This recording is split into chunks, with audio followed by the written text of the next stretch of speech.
यद्यपि संसार में पिता से ही पुत्र की पहचान होती है, संसार में पिता से ही पुत्र की पहचान होती है। जब पुत्र संसार में अपने नाम की ख्याति पा लेता है तो उसी के नाम को जाना जाता है। ये कौन है? बोले ये विश्व विजयी सम्राट रावण है, लंकाधिपति हैं। जाओ मेरे आगमन की सूचना कहो राजा जनक से।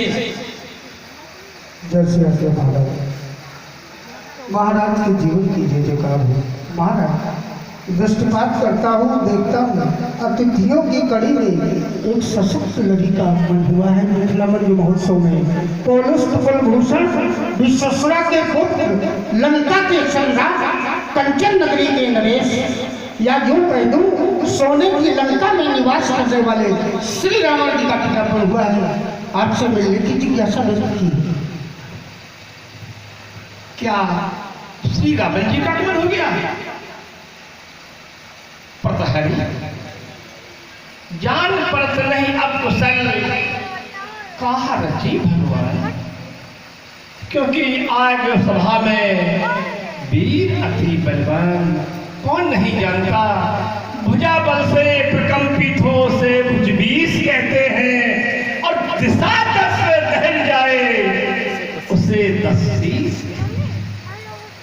हमारी रंगशाला के अंतर्गत पौलुस्त कुलभूषण माता श्री पूज्या केकसी एवं पिता श्री पुत्रवा के दाम्पत्य सूत्र का साक्षात परिणाम, अतुल वेदों में वेदाध्यायी लावणता के साक्षात्कार श्री रावण जी का दर्शन लाभ प्राप्त हुआ। अतिथि का दर्शन बड़े सौभाग्य से प्राप्त होता है। तभी तो अतिथि को अतिथि देवो भव की संज्ञा से दूषित किया गया है। चल करके ऐसे अतिथि का स्वागत करें, शिष्टाचार करें, सम्मान करें। ओ अखंड ज्ञान गरिमा से गौरवान्वित ब्रह्मगुरु ब्राह्मण वंशज इस विश्व की वसुधा पर इन वेदों के विशुद्ध एवं इस विप्र वंश में विप्रों की विवाह एवं वीरता को वसुंधरा पर बिखेर कर कला कृत के कौशल कर्तव्यमयी चंद्रहास की चपल चंचला चित्रांगनी चाँद से चारों ओर पहमी पर प्रबल प्रतापी पराक्रमी पशुपतिनाथ की प्रबल इच्छा को परिपूर्ण करने वाले श्री रावण जी प्रणाम। राजा जनक आदरणीय, वास्तव में आप शिष्टाचार पूरित, प्रभाव उत्पादक, ये भवदीय वचनावली श्रवण कर आनंदित, रेख प्लावित, हठात बौद्धि में प्रभावित हो गया। इतस्ततः परभ्रांत चित्त वृत्तियों का नितांत अवलोकन कर अव्यक्त शक्त स्वरूप में आप सदैव संलग्न पौराणिक क्रियाओं से क्रियान्वित होकर योग की पराकाष्ठा एवं चरम सीमा पर आरूढ़ हो चुके हो। इसीलिए तो ये तत्ववेत्ताओं एवं अखंड योगाभ्यासी मुनीश्वरों ने विदेह की उपाधि से विभूषित किया है।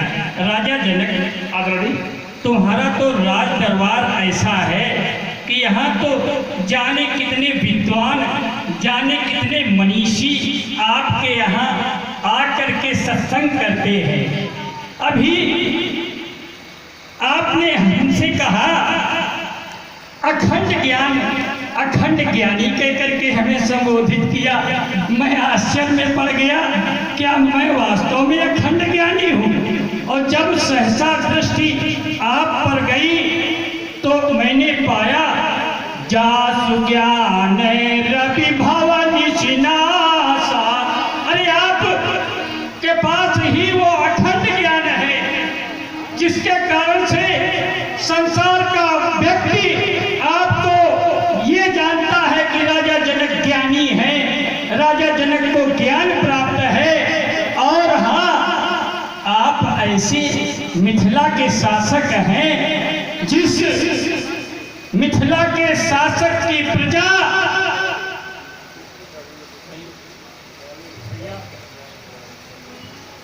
जिस मिथिला के शासक की प्रजा कहती है पुरनर नारी सुभग सुचि संता, जहाँ की प्रजा सुभग सुचि संत, और कहा गया धर्मशील ज्ञानी गुणवंता। प्रजा भी ज्ञानी, राजा भी ज्ञानी और गुणी।